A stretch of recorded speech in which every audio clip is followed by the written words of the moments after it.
welcome to Tiny Garden Habit. My name is Adriana and I garden in beautiful Transylvania, Romania, Zone 6B. And today we are in my growing room where I have started quite a lot of seedlings 2 weeks ago, and I kept sowing and sowing.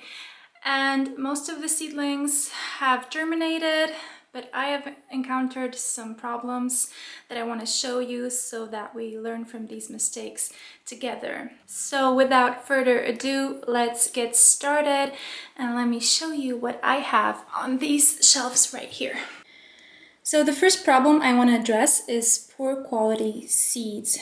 In this sad tray right here, I have my peppers. So this was supposed to be filled with peppers, but half of them are nowhere to be found. In fact, I only have 2 sad ones right here, the Corno Rosso ones. Those are some really cool red Capia peppers that I adored last year, and I'm so sad that nothing germinated. And here I have some thriving pepper seedlings and hot pepper seedlings. In fact, these are orange habaneros and these are sweet bell peppers. And these ones, they are from a company called Dutch Garden Seeds or something like that. And the other ones that didn't really germinate are from a local company, which I bought last year. And I had a lot of leftover seeds last year, so I didn't want to buy extra, but I guess that in the case of peppers and in the case of carrots and other seeds, I think you have to buy fresh ones every year because this year has been a disaster. So this is the no-name brand that I had last year. They're, well, in Romania, they're kind of the only place where you can find organic seeds, and I air quote organic because I'm not really sure. Here I have spinach, half of it didn't germinate, the same problem, the same poor quality seeds. And the same thing happened with peas. All these peas are from the Netherlands, and these peas are alderman peas from last year, from the same kind of seed packets, and you can see really poor germination compared to these ones.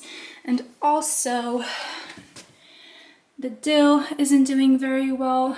It's from the same company, and so is the kale, which really thrived last year. But I'm guessing they're old seeds and they're really not regulated by anyone, so they can sell whatever they want, which is discouraging.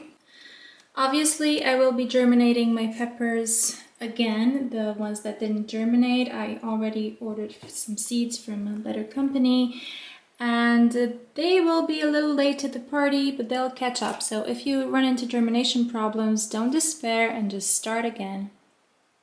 So this may be a no-brainer for most of you, but if you have old seeds and you have doubts about them, do a germination test, maybe in wintertime before buying seeds, and see how well they do. So 10 seeds or something like that, and count how many seedlings pop up.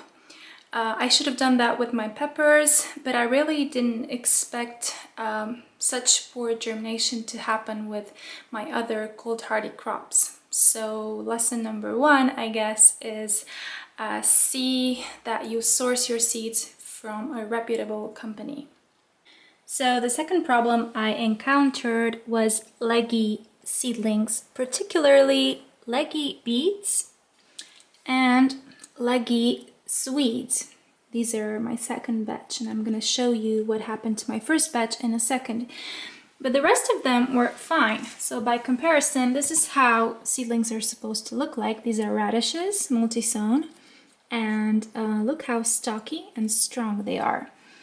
But by comparison, beets are very long and spindly, and they're very fragile, and quite a few of them have fallen over. My kohlrabi seedlings, which I have thinned not long ago, are a little bit leggy, but they're acceptable. Whereas my Swedes were just over the top leggy. They were double the size they are now. So what I did, I pulled them out, I separated them and I have planted them very deeply back into module trays. And even though I was afraid of breaking their very fragile stems, I didn't lose any single one, and that was yesterday, and look, they're doing just fine. If you're getting leggy seedlings despite giving them enough light and nutrition, then maybe you should check the heat levels, especially I've noticed with beetroot, and I've read on plenty of forums that gardeners complain about Swede getting really leggy. So it might be the heat for cold living plants, it might be the starting mix, which may have too much urea inside of it, which causes seedlings to grow very tall. And thirdly, it might be inconsistent water. And I've written about all of these things on my blog. Check tinygardenhabit.com and search for seedlings, and you'll see a bunch of resources there. And the last problem that I encountered was seedlings falling over. These onions, they look great now, but a couple of days ago, some of them were looking really sad, and I discovered that I hadn't been watering them enough.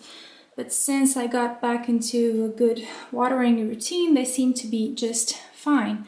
On the other hand, with my beetroot seedlings, even now they are falling over, and that can happen for 3 reasons. Either they can't support their weight any longer, so they are toppling over, or they haven't been watered properly, so they're weak and dehydrated.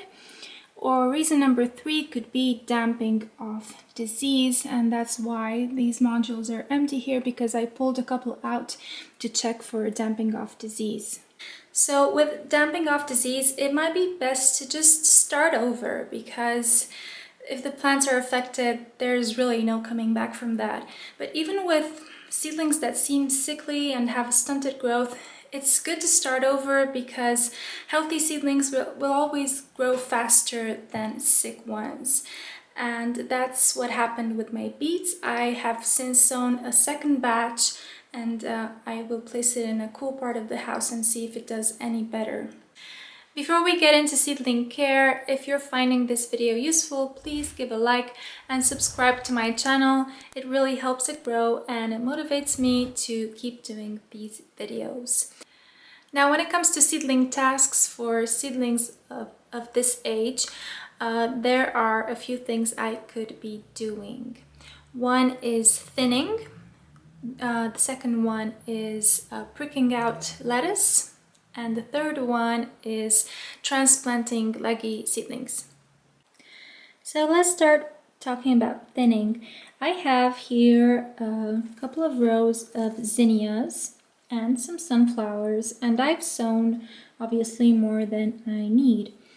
And I think zinnias, I could get away with leaving 2 of these seedlings in a module, but I will probably thin them down to 1. So always pick the strongest seedling and then just pinch out the rest, either with a fine scissor or with your fingernails.